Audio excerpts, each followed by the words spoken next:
You're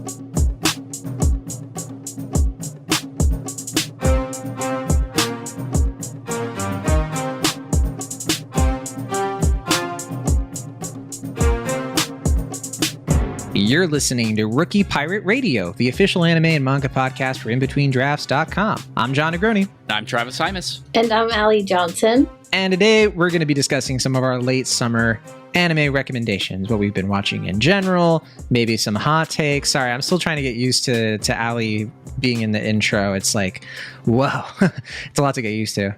It feels right. Yeah, I just ran with it. Yeah. I mean, I feel like it's overdue. People are like, yeah, finally. Like, it took so long.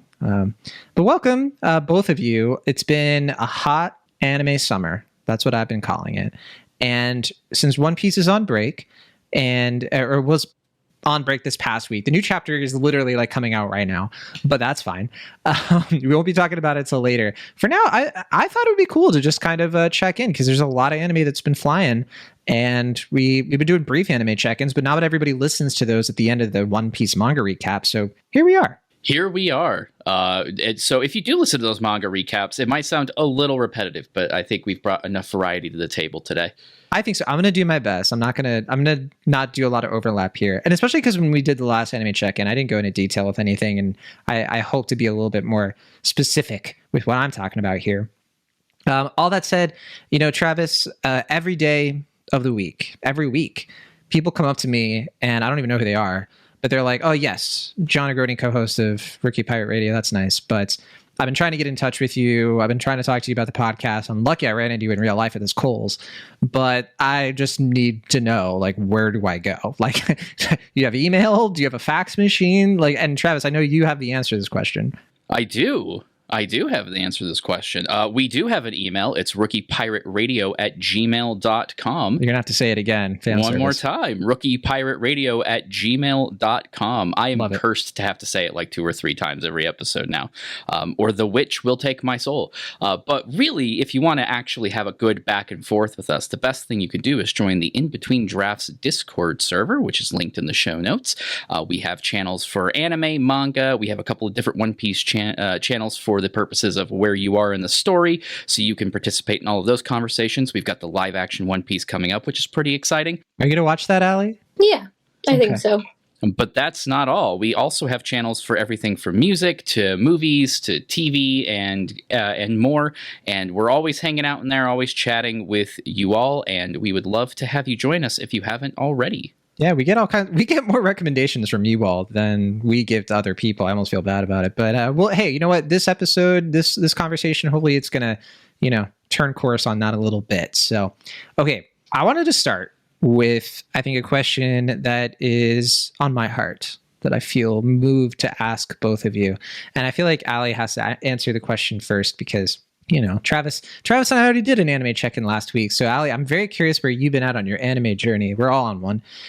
What anime has been bringing you the most joy lately? I know we were going to talk about new anime, but we might also throw in a couple, stuff we're catching up on too. But where are you at? I think for me, for new stuff, because right now I'm not really catching up on a lot of old anime aside from one. Usually, if it's bringing me joy, it's shows that I'm rewatching. Like right now, we're rewatching Haikyuu and Run with the Wind. But for new series, it's Horimiya: The Missing Pieces, which I know John and I think, have some conflicting thoughts on. But to me, every weekend watching that one, it brings me more joy than a lot of just series currently airing. It's by Cloverworks, who has done things like, Bocchi the Rock, which we loved a lot from last year. Yeah. And this is the continuation of the original anime series that ran for 13 episodes, which I don't think the studio anticipated being as popular as it was. So clearly they left out a lot of pieces and little side stories from the manga. So this is their way to kind of a little bit of fan service, but also just further deepen the character lives and their interiority. But also, I just am in love with these characters. I'm specifically in love with Miyamura, our lead boy. And I just think it takes these like very internal small stories that aren't always super consequential and they make them universal in how they're told, while doing so in this like really beautiful and softly lit animation style. So I think if I could just watch one a night, I'd probably go to bed less stressed. I don't do that currently, and I think I need that little bit of stress, but I do. Horimiya is absolutely my choice, and for people who love Skip and Loafer or other slice of life anime, it's the one I kind of push on people these days. I'll be honest. I mean, I'm looking at my list here, and the spring season was wonderful for slice of life romance because we got Galaxy Next Door, Skip and Loafer, My Love Story with Yamada-kun. I mean, there was a good mix. This season, we have Masamune-kun's Revenge, not really slice of life. I mean, a little bit. And I've already read the manga. It doesn't end well. I'm hoping the anime redeems it. The anime so far has been better in general. But yeah, other than that, I've been watching like older stuff, like Insomniacs After School I didn't mention, but I've just been starting to watch that. So I look at Horimiya and I'm like, well, okay, there's the classic. There's like the godparent of, romantic slice of life. And Allie, I know we've had this conversation so many times. I don't want to go back in time. I want to see what these kids are up to now. I know. It's the format that's messing with you. It is. It's the format. My brain is just not putting the pieces together. I love Cloverworks too. I mean, I think the next thing they have coming up is Spy Family Season 2, which I think all of us are looking forward to. I mean, it's been a long time coming. Spy Family right now in the manga is heating. I mean, it is like intense at the moment. They're also doing Windbreaker, which I almost picked up the first volume today because I had a choice. I was like, all right, I'm either going to do Windbreaker or Solo Leveling. I chose Solo Leveling, so I don't know if that perks either of your interests, because I know that the first season of the anime is going to be coming out soon. And are you looking forward to that one, Travis, Allie? I don't think I've heard of this one. I don't know. It's more of a Travis one, I bet. Yeah, it definitely is. Yeah, because it's isekai, isn't it? I was gonna say, is this the webtoon one as well? I have at least one webtoon one on my list here, so I want to make sure I'm looking at the right thing. I'll double check. Yeah, I don't want to lead you astray. But yeah. So I just picked it up. I'm gonna start reading it, not after this, but it is web. But the anime is going to be A1 Pictures, and it's going to be, I think, winter. So hopefully around like January. So is when the anime is going to drop. But anyway, that's good. That's good to hear, Allie, in terms of Horimiya. Maybe I'll watch. And I think I mentioned this already, but if I was going to watch Missing Pieces, I would want to watch it like in a re-edited version of season 1. Like I would rewatch the first season of Horimiya because it's bliss, but I like just put the missing pieces in between. I was going to say that maybe there will be a very committed fan out there, and this is me kind of like pushing for it because I would love to watch it. It's like you nominating yourself. Yeah, with me and my superb editing skills. As Travis is very keenly aware of how technologically, what's the right word, dumb I am. So it can't be me, but I absolutely am in support of somebody else going out there and trying to piece it all together, though in the order that it's meant to be in. That said, for now, I'm just happy it's back. Maybe I'm just having too low a bar, but like to me, I'm just like, thank God I have these characters and this wonderful ensemble back in my life. Oh, for me, I it's a little off topic, but I have been contemplating, like, should I, because there's no My Dress Up Darling season 2 in sight yet, and I hope it's coming next year, but I don't want to keep waiting and put my life on hold. So like, man, do I just need to, because I read some of the manga after the first season ended, and I've been seeing those volumes, and I've been like, this could be my moment. So maybe that's what I'll go to. Who knows? Okay, Travis Hymas, your joy component, your wonder joy priority. I'm going to. Oh man, what a deep cut there. Well, hopefully this anime doesn't end like Wonder Egg priority, but I'm just gonna get ahead of the game here. For me, there is nothing that has excited me in a while quite like Zom 100. So good. The Bucket List of the Dead. It is so good, and it's good in a way that I know for sure it holds up, because I have become insufferable to my friends, my family, my coworkers, and the like, Because I have shoved this down all of their throats. That trailer has so many plays, and so many of them are me forcibly shoving it down the eye holes of people. And the best part is every single one of them comes away with the same kind of reaction, and that's, wow, that feels so relevant. It feels so relevant. And that's kind of, I think, the secret sauce for this anime is whether intentionally or not, the source material kind of zeroes in on a certain level of discomfort in people right now in their daily lives. And yeah, the idea of a colorful zombie apocalypse sounds at least an agreeable alternative. But it really is just beyond the pitch. It really is just a fascinating show. It's messing with its genre. I think it's actually asking some pretty interesting questions. It has some really good jokes actually in it. The idea that this is it's a studio of veterans, but the idea that this is a brand new studio putting out just absolutely S-tier material, frame by frame, is just mind-boggling to me. Like Bug my films? Is it what they're called, Bug right? films. Mm-hmm. Yep. They're getting some assistance from another studio on some things, but they're doing most of the heavy lifting. Oh, and real quick, I'll say I think they're doing the Komi Can't Communicate movie, if I'm not mistaken. Oh, that's cool. Yeah, I think that's their next thing. Good for them. But I want to see them succeed based solely on the few episodes of this that I've been able to watch. And I think they might be doing Absolutely. some work on summertime rendering, but don't hold me to that.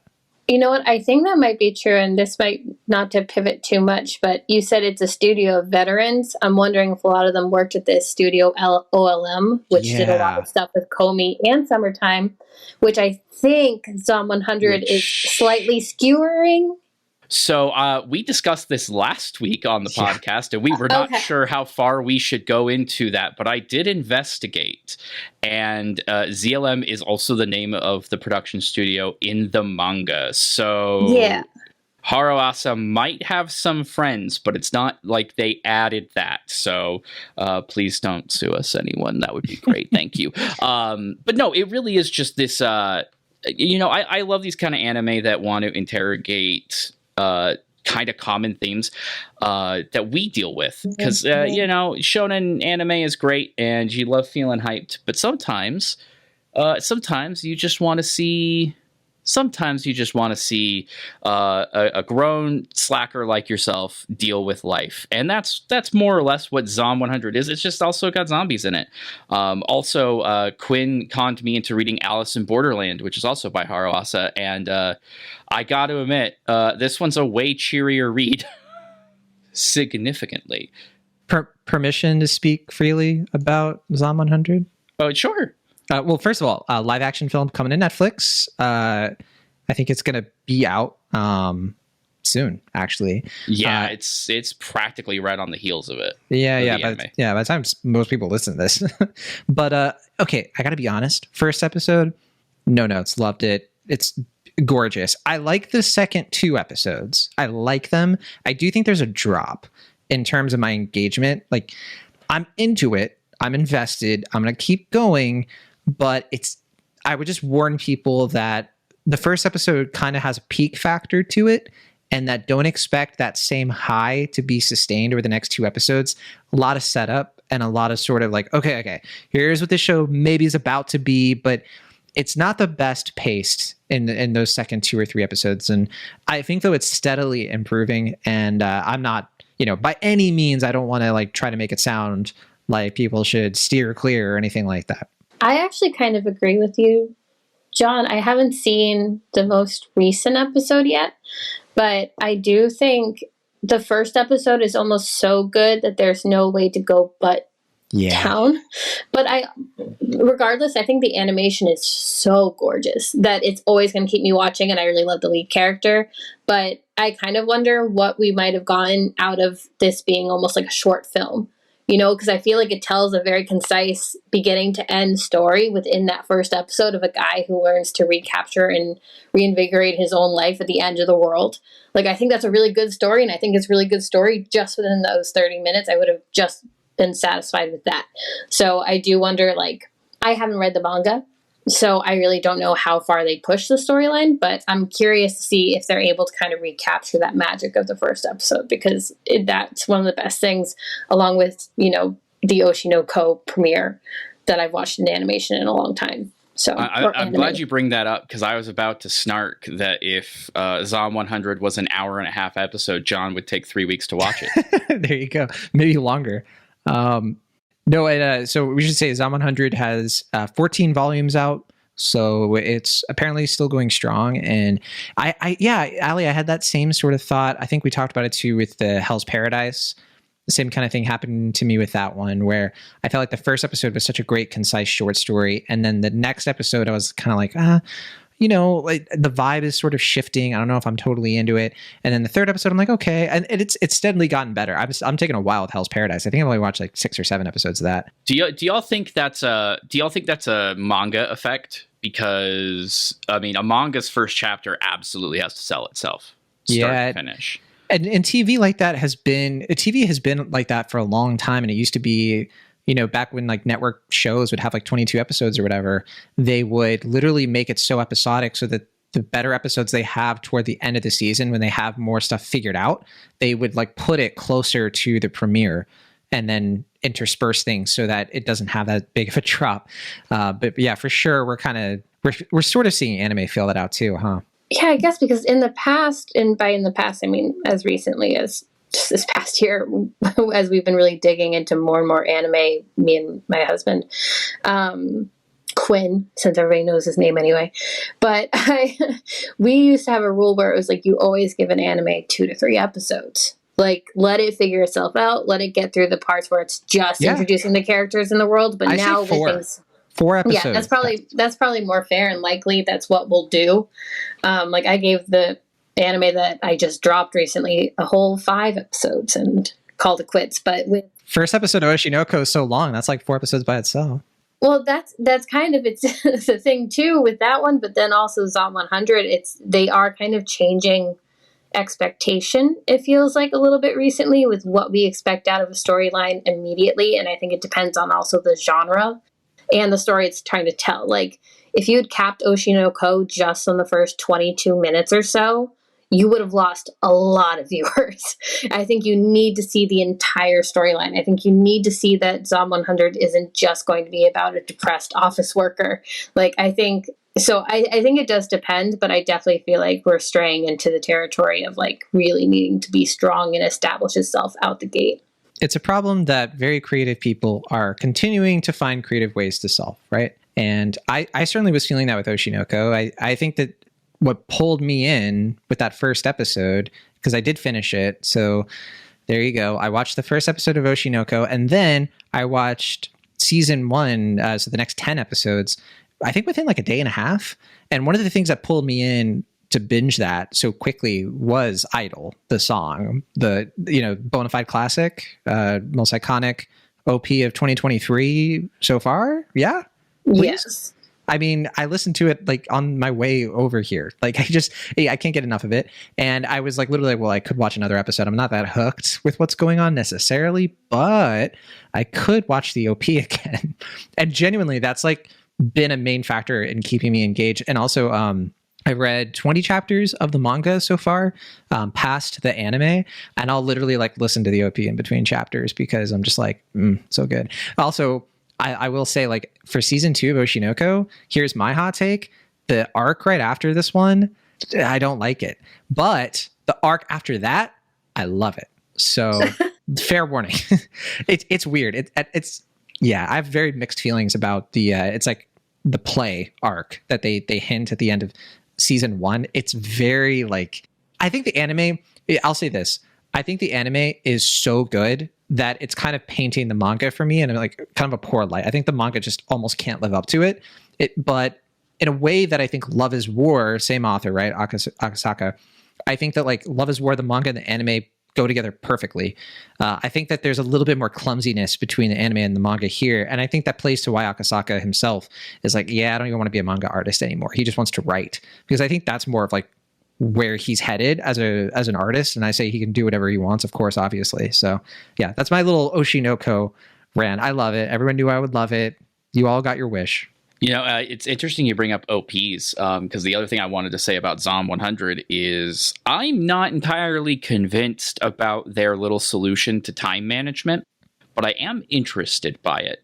I don't know if y'all have noticed this, but they use their OPs to do their previously on segments.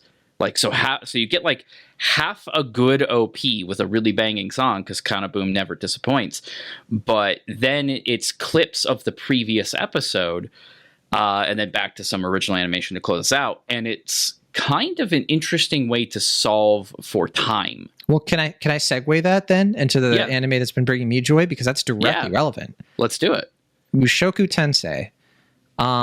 Okay, so first of all, I already know Travis's baggage with Mushoku Tensei. I shouldn't call it baggage. You've watched some of it. And Allie, have you ever watched Mushoku Tensei or gotten into it before? No, but I had to spend a very long time trying to get art for an article I was editing, so I have a little bit of bitterness against it, but that's my own personal thing. Perfect. But what's the genre this is again? It's high fantasy isekai. Okay, it's the isekai. It's the progenitor in a lot of cases. Yeah, okay. So a lot of the modern isekai for sure, right? So we're not going as far back as Inuyasha or anything, but it's one of the first Japanese modern isekai to sort of reckon with a lot of the Western isekai in a way that has had a lot of effects on the stuff we see now, from Rise of Shield Hero, all the weird ones, Reborn as a vending machine, which low-key is not that bad. It's actually kind of decent. But Mushoku Tensei is kind of the godparent of it. It's the kind of precursor and prototype for a lot of these things. So I went into it because season 2 is happening now, and a lot of people have questioned hey, why, it's a popular story. It started as light novels, and then it got a manga, but we didn't get an anime until winter 2021. It took a long time. So a lot of people have wondered, I think reasonably, where's Mushoku Tensei? I think one of the things, I don't know this for sure, but I would speculate that one of the main limiting factors on this story has been its extremely problematic elements. And I think the hesitance of a lot of the stuff in the story itself and how it positions its main character, that I think was always bound to create controversy, right? And so sure enough, I was watching the first few episodes and I'm wow, I mean, whoa, this is a very strange story to sort of try to get me invested. I hate this main character. I mean, I just not Rent a Girlfriend hate the main character, but definitely I don't like this person. I don't want them to succeed. But let me put it this way, Allie. I'll put it in terms that I think I would have understood if someone tried to explain it to me, because I went in more sort of fresh, right? It is essentially what if you made a Japanese anime out of A Song of Ice and Fire and The Wheel of Time? You just put those things together and you gave it a Japanese anime isekai bent, and it's a perfect marriage of those three things.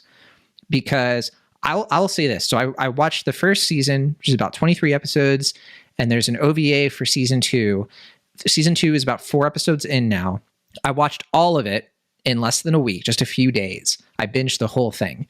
And then I binged the manga from chapter 50 to chapter 91.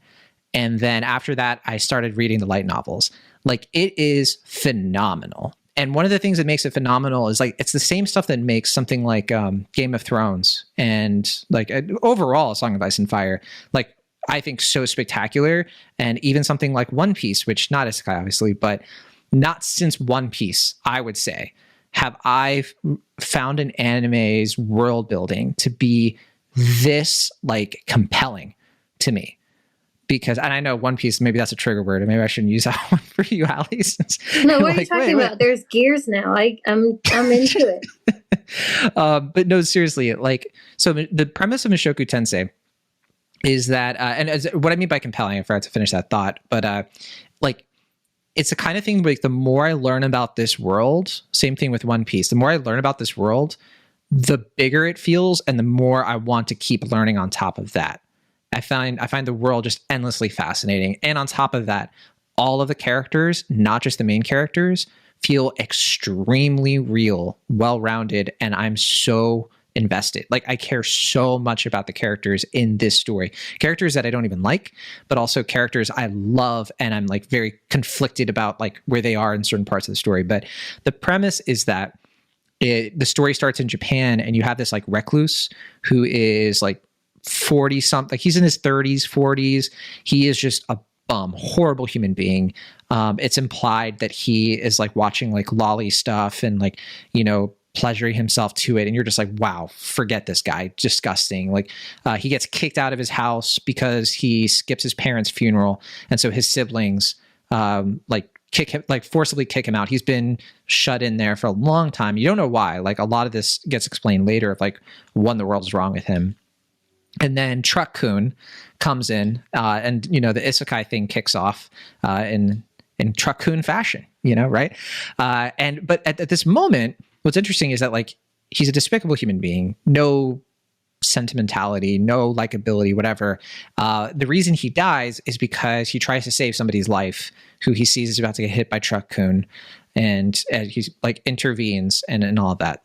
And then he wakes up reincarnated, not as a slime, sorry, Travis, but not even reincarnated as a vending machine, weirdly enough. He gets reincarnated as a baby, and he starts to like realize like, oh, his parents look very strange. Like, they look, you know, he's sort of like they're like European.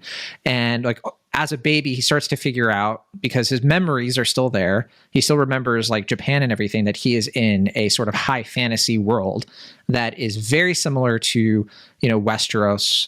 Has a lot of it has a lot of Wheel of Time to it as well, but also mixing in other things like the world of like Shield Hero clearly took like strong, you know, favor from this.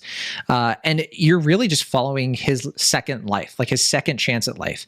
He's a pervert, he's disgusting, but you're watching him. It's like a metaphor for an adult coming of age, but the only way for like a bad person that I think this author is trying to get at to redeem themselves and to become a better person and to basically become like a god in this world, ultimately, is to essentially have to like reset and like relearn and unlearn all of the like traumas that have, you know, caused a lot of the problems in his life, and that, you know, a lot of the bad decisions he's made in regards to it. So it's like this deeply like personal, humanistic, compelling story in this like fascinating world that feels huge, and it feels so believable. The magic system is fascinating. The isekai elements actually are relevant. Like, he doesn't just forget about Japan. Like, you always are reminded that he is an adult in a child's body. And imagine me, by the way, watching Mushoku Tensei and then going right to Oshinoko, but that's a whole other thing. Literally, as you are seeing him grow up, you're seeing that one of the things that makes him special is the isekai element. He has an unconventional approach to how he learns how to use magic that other people wouldn't think about in this world. So he's not extremely powerful. He's not overpowered or anything, because he just is. This isn't cheat skill. This isn't I got a cheat skill in another world, so now I'm unrivaled in the real world too. We're like, for no reason, he's just like endlessly perfect, you know, nothing like that. He's just like, he thinks of things that other people wouldn't, because he knows more about science, for one thing, but also he treats the whole thing like a video game. And that's part of the story too, is that like he starts to learn that like his approach to treating the isekai world like a game endangers not just him, but the people around him. And yeah, Shoku Tensei, the hype is real. I mean, it is such a good story. And the hard thing is that I can't readily recommend it, because there are elements to it that I think are just completely going to rub people the wrong way, that are going to be a barrier. And I don't blame anybody who's just like, no, I'm not going to get into that. Forget it. Because there are certain things that happen with, you know, because this is a medieval world and it's pretty realistic with how things kind of were. So there are things like concubines, there are, you know, slaves, there are things like they're like, people consider themselves adults at 15. So you can kind of see where I'm going with like, there's really gross stuff is implied and even happens. And it's part of the story. And I think that I think what a lot of people rationalize when they're watching it is like just kind of keeping that in mind, that it's not depicting as endorsement. It's actually trying to show like, you know, how depraved humanity can be, but also how humanity can be redeemed as well. So it's a complicated one, but yeah, if you stick with it, it is like a unbelievably rewarding thing. And my favorite thing too is that like reading the light novel and the manga and the anime, I think all three are fantastic. And so this was the terrible segue, Travis, I know, because I'm segueing it 10 minutes later. But every OP for the anime uses a lot of material from the light novel to show you like montages in between episodes. So like instead of doing like a traditional opening animation, you are watching like characters kind of like moving to another location because, you know, there's a chunk of season 1 where characters are traveling across a continent. So in the opening, you know, the music starts and you kind of see a montage of like them going on the road and like, you know, paying some money to get onto a carriage. And you're sort of seeing the world laid out in a silent and beautiful and cinematic way. So it's very, very effective. And man, I also just the straight up action in Mushoku Tensei. I mean, just a few episodes in, when you start to see like where the story can go in terms of how brutal it is, and the first time like the main character sees somebody die and how you're like, oh, they're not going to just sort of like, you know, wishy-washy gloss over death in this world. Like it's actually like a traumatic thing, but the traumatic thing is that, like everybody else is just sort of like, that person died, ew, gross, whatever.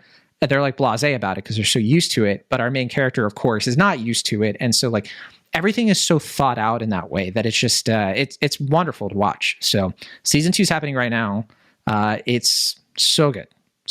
I'm absolutely like floored with how much I like it, and I hope that I hope that it keeps getting more seasons, because I think the anime, the manga, and the light novel are all great, and they're all great companion pieces. I like engaging with it at all 3 levels, which is super rare. That's my Mushoku Tensei rant.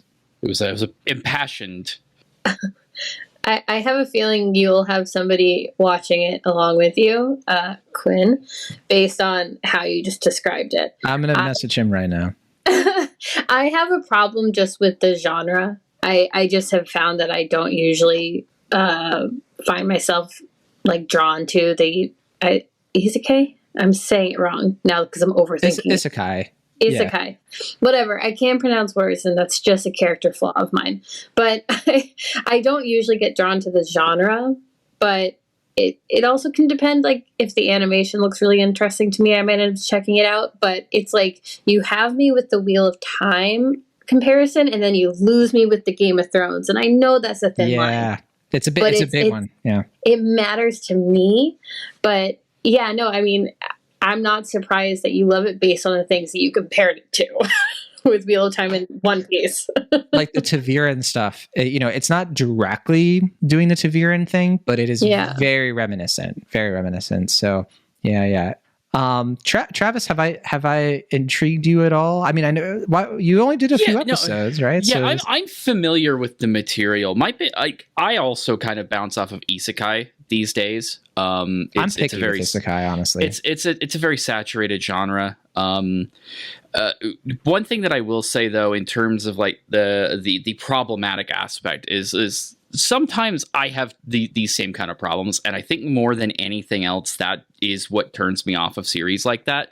Goblin Slayer is a good example of this, or more recently, the Eideten deities only know peace. I watched the first episode of that and then immediately told Ali we're not covering it. By the way, there's a whole episode of Mushoku Tensei dedicated to Goblin Slayer. At the same time, I think your point about it being there is not explicitly an endorsement. I think there is a difference there, and to credit, I do think, at least in this particular adaptation, that's very much what's happening here. There's not really an endorsement.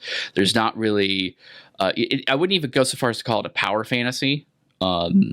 From what I've seen anyway, because again, he's not that likable. He's really not, and that's a really difficult line to walk.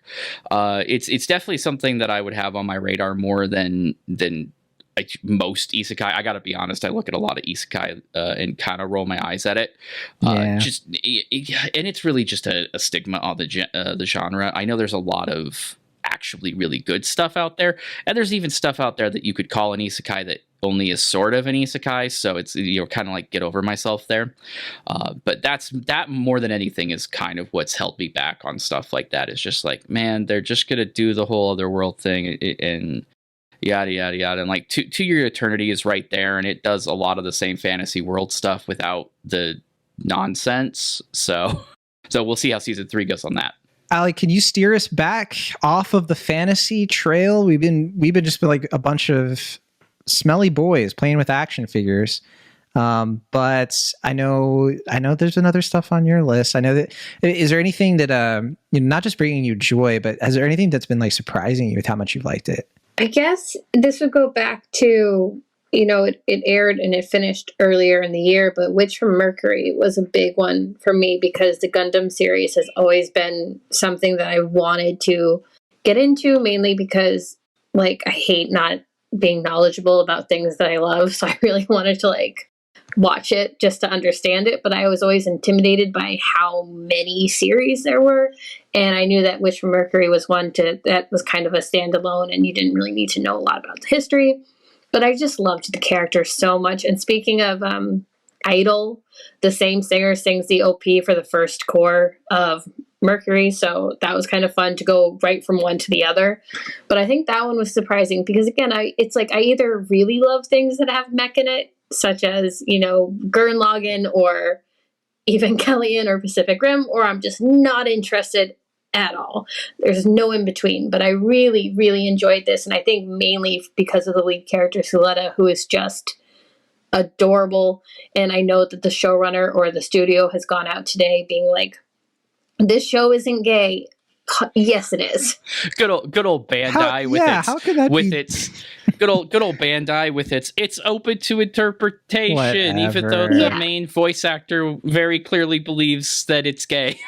Listen, I was watching Yuri on Ice when people who were watching it were like, well, they don't actually show that they kiss, trying to avoid the gay of it all. And it's like, okay, we all know what we know. You guys need to go sit back in a corner and calm down. It's embarrassing. It's embarrassing when it happens in Western media. It's embarrassing here. It's the Witch from Mercury one's very funny because Bandai issued an apology for the inconsistencies in the interview that kind of set this all off. But online, most of the chatter was just positive at hearing somebody involved with the production really saying it out loud. So it's I don't know who they're trying to appease here, because it doesn't even seem like old school Gundam fans are even bothering with being mad about it. No. That's my impression too. Mainly, honestly, the reason I started watching, and Evan would hate it that it wasn't him that convinced me, because he'd been really trying to convince me to watch it for a while. Once I finally got to it, but it was just seeing some of the enthusiasm from women online, enthusiasm from people who seemingly identified as queer women online, and just the kind of just the thrill at getting a story like this that very often is kind of put into a boys' corner type of genre, and to kind of see it led by women. But again, that it's just so. It's not even just the message for me. I love that it's a queer story, and it is a queer story. I love that it's female characters, but also it's just such a human story. And I'm kind of embarrassed at how hard I cried at one episode. And I don't know if it was just a mood. I've only seen a few episodes, but yeah, I heard there's an episode that just big emotions. Yeah, but it's funny because it's a very understated scene, at least the one that I'm talking about, and I think it just goes to show how well they developed that main character, Suletta, because it's just her very real emotions that triggered mine. And again, who knows what mental space I was in that day, but it really worked for me, that plus the ending song for that core. But that one, I think for people who are kind of, again, intimidated by the genre, intimidated by the saga, I think it's worth checking out because I think it will surprise you. Don't expect much from the actual storyline at the school. That is just place setting. That is just meant there to be the backdrop for all the shit that happens. Ali, one of these days I'm going to get you to watch Code Geass, and you're either going to love me forever for it or never speak to me again, and I cannot wait to find out which one it is. It's one of the first anime I ever watched. But I only watched 7 episodes. Oh, then you haven't even you've not even experienced Code Geass. Oh boy, John's right. It's gonna be both. Oh boy. Is this the part where? Well, okay. I was gonna mention real quick since you brought up gay. How Do We Relationship? I started reading a few chapters of the manga, and it's so great. Like, it's beautiful. And I'm a little sad. Which one? How Do We Relationship? It's a girls' love manga. I forget the author's name, but it's really, really great. I'm annoyed that only the first 3 chapters are free. And they didn't have the volumes at the Japanese bookstore I go to. So I'm a little bit like, well, what am I going to do? So I might get it online or something. But yeah, it's really nice. For anyone who's like, well, I want more explicit, like the characters are gay and there's no weird, vagueness to it, then you can check that out, I guess. But is this, Travis, the part where we talk about Jujutsu Kaisen? We talk about my beautiful boyfriends.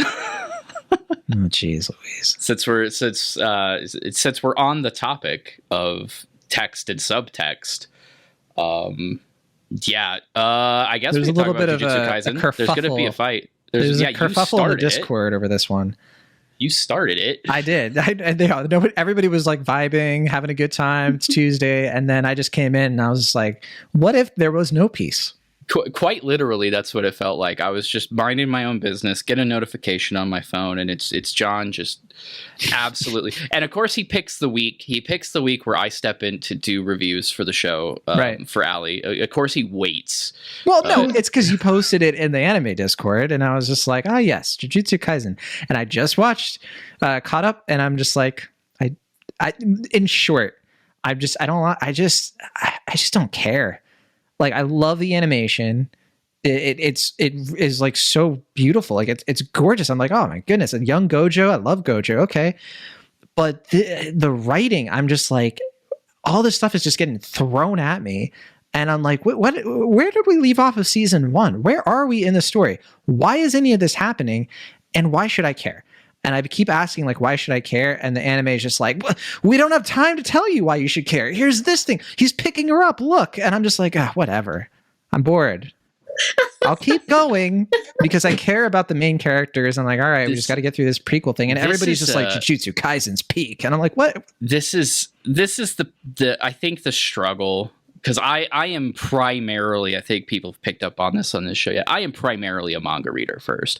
It's so much easier for me to sit down and just windmill slam 100+ chapters of a manga. And so, like, for me, I can answer your question, but I can't answer your question because the order of events is not right. Well, I know that it's going to get to it eventually, but that doesn't stop it from being uninteresting now. And it's like the hook to me is just sort of like, look at Gojo. He's so young. Look at his best friend. They're not going to be best friends forever, huh? And I'm just like, I guess, but like, what are they doing? Like, why are we in this time and place? Like, they're just going on this like misadventure. The misadventure doesn't make a lot of sense to me. They keep throwing a bunch of lore out, and the story's not being told, at least for me, in a very compelling way. And I think I get it because people are like, but it looks amazing and it's leading somewhere, just trust. And I'm having trouble trusting. I'm going to be honest with you. This isn't an issue of the anime. This is an issue of the manga because Jujutsu Kaisen has a lot of lore. It has a lot of explanations going on, but Gege Akutame is not interested in dwelling on them. Where you would have something like One Piece or even Naruto, where extended periods of time will focus on just making sure you're understanding what's happening.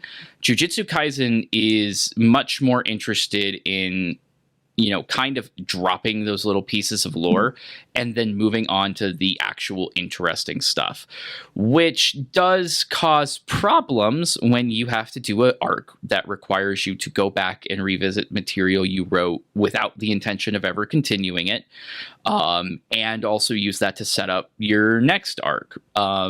And so I think there is admittedly a bit of a pacing problem because this is, if you go back and read the manga, for example, you're going to have the exact same experience if you just read it chapter to chapter to chapter, but you're not even going to have the benefit of being told at any point during reading the manga that there is Jujutsu Kaisen 0 hanging out in, over in the corner with important context that you need.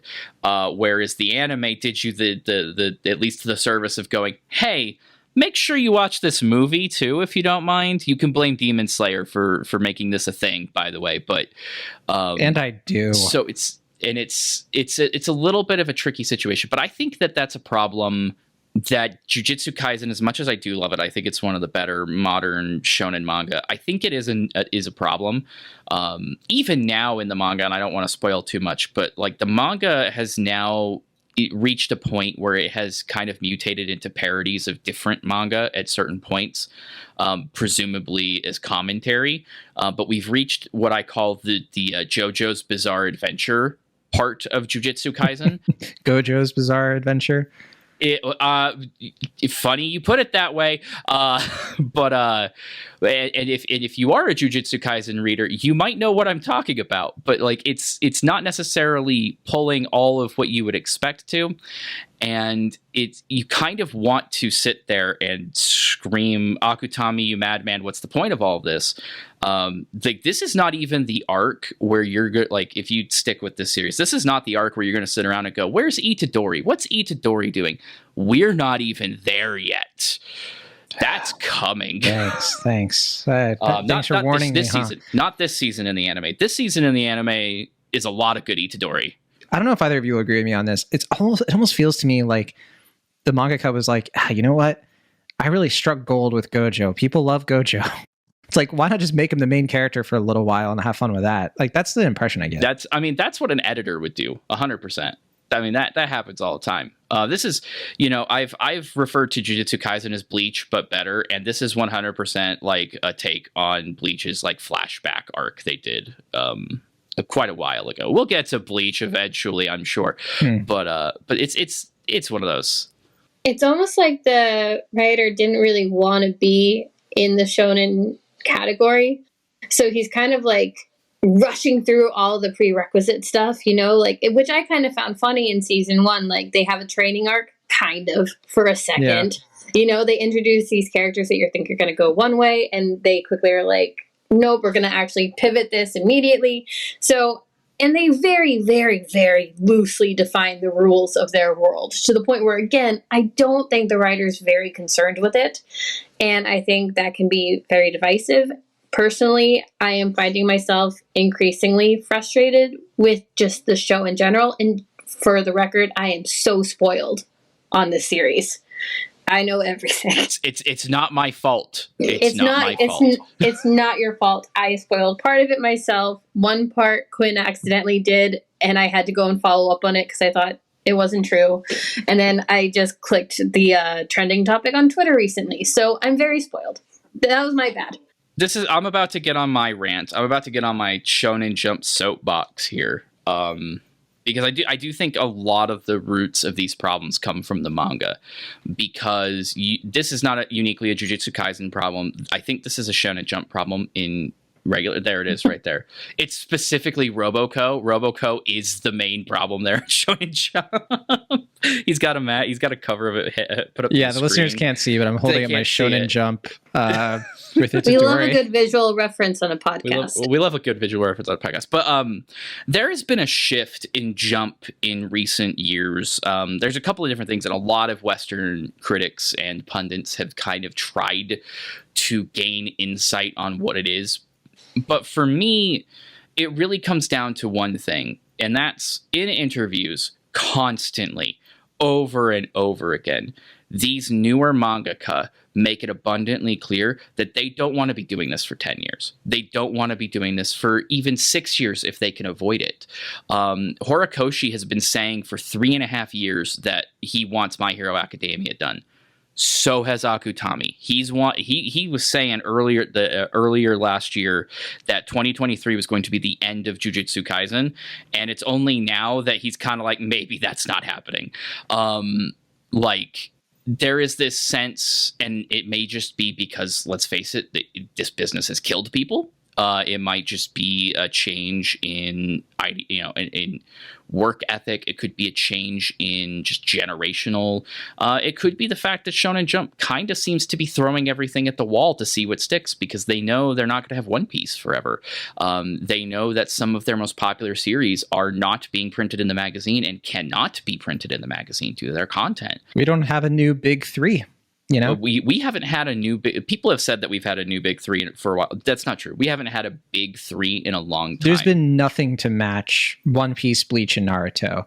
The only ones that have come close have been My Hero Academia, and that's not even remotely close. And people, not anymore, because people are engaging with these differently. They're not lifers on these series necessarily anymore. And there's way more stuff out there too. Like the fandom, show me the fandom for My Hero Academia, compare it to the Naruto fandom, and it's like, what are you talking about? Like, I love My Hero Academia. I love My Hero Academia, but I do question if it has the staying power that Naruto has had. Because it's lightning in a bottle. I think that it's like it's of its own era, and like My Hero Academia exists. Like if My Hero Academia came out a long time ago, it wouldn't have, because it's the result of a lot of other things before it. But if it had come out, a long time ago, sure, maybe it would. But I think that like that's the difference between anime now versus anime then. There's so much of it now. It's fragmented. It's kind of like how we've gone from like there were only like 5 TV channels to now everybody's like niche interest now has a thing. And you have to consider, too, a lot more series are being picked up. A lot more things are being talked about and pitched with the intention of making anime. There's a more recent series that's been coming west here called Beat in Motion. It's pretty interesting, all things considered. I like the first 2 chapters. It's interesting hook. It's releasing very slow, but the thing that caught my attention about it mostly was the means at which it made it into print in the first place, which is that there was a mangaka contest for young creators. The mangaka for Beat in Motion won, but he didn't just win the serialization. He didn't just win a deal. He won multiple deals. He's getting not just to put his manga out into the world. He's already got an anime contract. Like there's already production staff. That's where the money is. If there's one thing we've learned from Oshinoko, that's where the money. Exactly. That is exactly where the money is. And so now manga are going into print. In some cases, literally for the purposes of getting a Netflix adaptation. They've already signed a deal with Netflix for this thing, and there's 8 chapters out. And sorry, to be clear, when I say Oshinoko, I'm not just talking about like it as an example. I'm talking about what Oshinoko is about. Like Oshinoko is about the Japanese entertainment industry and where all the money, all the politics that's at play when it comes to adapting. There's a lot of stuff in the first season and in the manga about adapting manga into a popular anime, whether it's like live action. The arc that the anime is about to go into is about like literally an adaptation of a version of Tokyo Ghoul called Tokyo Blade that is a literal 2.5D Japanese stage play, and it's absurd. But like, it like that's where, because everybody wants these adaptations to come in. They want the fandoms, they want the merch, right? That's where the money's coming in. It can't just be a manga anymore. Yeah, it's weirdly it's almost a Marvel effect. Because you see this in Marvel Comics as well, to the point where they just have now started making characters exclusively on covers to see if they can get something viral enough to turn into a project. With manga, the ultimate intention of like then it'll be a movie, then it'll be an attraction at the resorts, and that's where they make their money. Yeah. Exactly, and I don't think like Shueisha, I don't think the other big manga companies have like gone down that far. That dark road, but it is very clear that there are, because this is moving so much faster, there's not necessarily even, I would say, a push to have a long running series. I don't even know at this point if Shonen Jump wants another One Piece. I think Shonen Jump wants 5 Demon Slayers. And they would love to have those happen before the series ends, if at all possible, which is a problem that they're having too. So that's the thing. We're not going to get that. Like Demon Slayer, I think has a ceiling, as we've kind of seen, because I think that this is an industry that is sustainable for like a Spy Family and a Demon Slayer and then like 20 isekai. And you know what I mean? It's just like you can have big stuff that's popular, but like I think the days of, people like kids growing up and watching Naruto on Toonami, you know what I mean? And just being obsessed. And that's the only anime they hear about besides Dragon Ball Z until they're in college. Those days are just completely gone. But that's fine because there's a lot of growth in, I think, Westerners, more and more Westerners being more ingratiated into the simulcast era, where we're getting this stuff instantly, as opposed to when the 3 of us were growing up and like, we could barely hope to watch stuff like 5 to 10 years after the manga was written, if not much later. Yeah. Bootlegging Gurren Lagann only to find out that like your friends years later had only just started watching it, so you fade into dust. Yeah, I know the feeling. We've gone way over time, so we've gone on a lot of tangents. So let's finish out this way, I guess. We'll each list out anything else that we wanted to bring up, one sentence, two max, to sum up your reaction to said anime or manga. So I'll go first. I'll go very quickly. Reign of the Seven Spellblades. I'm always here for Harry Potter reimaginings that are actually decent. TenPuru. The trash that I wish my tiny senpai. I wish it was trashier than my tiny senpai, but it's not, and that's okay. Undead Murder Farce. I mean, this is the one. This is the hipster anime that you should watch. Summertime Rendering. Finally watching that, and it's definitely hurting me. But I think that's okay. I can hear Ali just being like the pain came back. Maiden Abyss finally started, so please stop shouting at me. Thank you. Jesus the Eminence and sorry. the Eminence and Shadow. I know I'm going to hate this and love how much I hate it. Masamune-kun's Revenge. Just going to put the punctuation on it. Manga ends terribly, but so far season 2 has been better than the manga. Rent a Girlfriend. Never stopping. And I think that's everything. Oh, I was going to say Frieren, which is getting its anime adaptation in a few months. Manga rules. Just putting that out there. So that's my list. Ali, why don't you go next? Okay, I'm gonna start with Jujutsu Kaisen because I had a thought, which is John will probably have to talk more about our mutual agreement on certain issues with the show that we have to keep secret from others who love it too much to let us talk.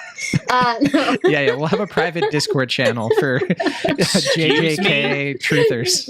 Not you, Travis. I meant the people I live with who would not dare let me, I need a support group for not loving Gojo as much as the rest of everybody else. So you're married to a Gojo stan, is what I'm hearing. I'm related to one. Oh, so I'm married to the Gojo stan. I'm married to the person who's caught up and tells me to just wait. I'm like, but I've been spoiled, I know. But okay, my rapid thoughts are Ayaka is the most boring anime I've ever seen in my life. The Gene of AI had an intriguing first episode. I'm going to continue to watch it once it has a few under its belt, though, because I think it feels more like a bingeable series rather than a once a week. The Masterful Cat is depressed again today, has a great title, has the worst animation. Travis's favorite studio. I had no idea the reputation or weird whatever feelings people had about this studio until I told him I was reviewing it and was just perplexed by the animation that was going on in front of me. Terrible. It doesn't matter if there's a good story, you won't be able to tell based on the animation. And then I also watched my tiny senpai and sent a message to Travis and said, John's going to love this one. And that's she was right. Those are She's tiny. She's cute. She's the boss. So those are my rapid fire ones that I hadn't yet talked about. Sweet. Travis, please end us on a high note. Okay. We can't end it on my tiny senpai. I mean, we can. People seem to love your pitch for it, but I do want to say one of mine is also Undead Girl Murder Farce, but for a different reason, because Sherlock Holmes is voiced by Roy Mustang. That's all you need. Beautiful. Gamera Rebirth hasn't started yet. It's coming to Netflix. Gamera versus 5 Kaiju. That's how they're selling it. It's the way to watch it. Help on High Dive. Imagine Mashal, but without the school element. I'm curious about it. I don't love the way it looks, like the animation, but I haven't given it a chance, so I can't say for sure. And then finally, because I do have to get this out of my system, 2 old anime are back or coming back. Bleach. I'm mad at how much of a good job Pyrrha is doing with absolutely mid material. I heard it's good again. They're elevating it. Okay. I could spend forever, but they're elevating. I heard Travis say as much. The material is mid, absolutely mid, but the production is just it's bonkers how much quality work is in it, which will lead me to end with Pirouette is also going to do 4 brand new Naruto episodes this season. We do not know what they are about just that they are set during the original series, which is the best part of Naruto. I mean, I know one thing. I don't care about Naruto anymore. It is the best part of Naruto. So I'm actually, having now watched a lot of this new Bleach. I'm not doing the Horimiya thing, but with Naruto. I'm not doing it. No, you shouldn't. There's no Naruto missing pieces. I am genuinely curious to see how this turns out, like how it looks, what story they tell. I am morbidly curious, but genuinely curious. Naruto is sure an anime. It sure is an anime, let me tell you. Oh boy. One day we'll do the Naruto grief support group episode. Ali, I forgot to say that I'm sad to hear Ayaka isn't good. I had that on my watch list. Maybe you'll like it. I think it feels like it was made by a machine. It took all these parts of what they think make a good anime. Wait a second. An anime that doesn't feel human and made by an algorithm and decisions that don't seem to connect with any sort of creative spirit? Come on, Allie. Tell me something to believe. It's so boring. I just cannot get past it. But no, and I forgot to mention a little anime that I've been watching again called One Piece. Some of you might have heard of it. How far into One Piece are you? That's the note we're going to end on. I'm on episode like 23, 24. Travis told me to get to 27, but because you got to finish before the show, the live action show. So what I actually said was 27 might do it. 27 might finally sell her on it because you nerds already know where it is.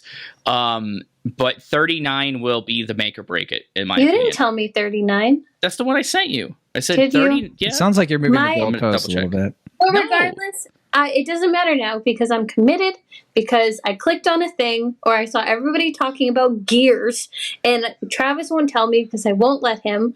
And I'm just genuinely, like, I cannot stand not knowing. So this is how we get Allie to watch anime that she doesn't care about.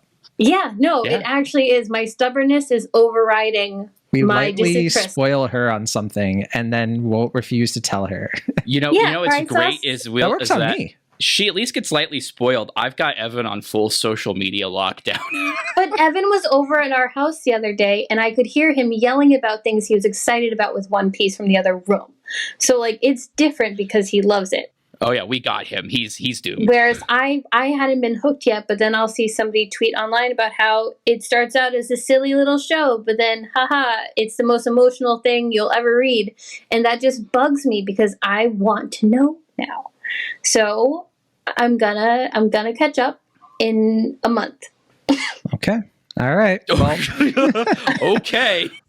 Yeah. We'll be back in not a month, but a week to talk about One Piece 1089. That's where we're on? Yeah, 1089, right? 1089. 1089. We'll be back to do that manga recap.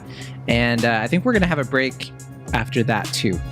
So we'll have maybe a roundtable by then we can do for maybe one of the anime we talked about today. So if you have an idea of what you would like to listen to us talk about anime-wise or manga-wise or anything-wise, hit up that Discord. You know what to do. And we'll see y'all later. Bye.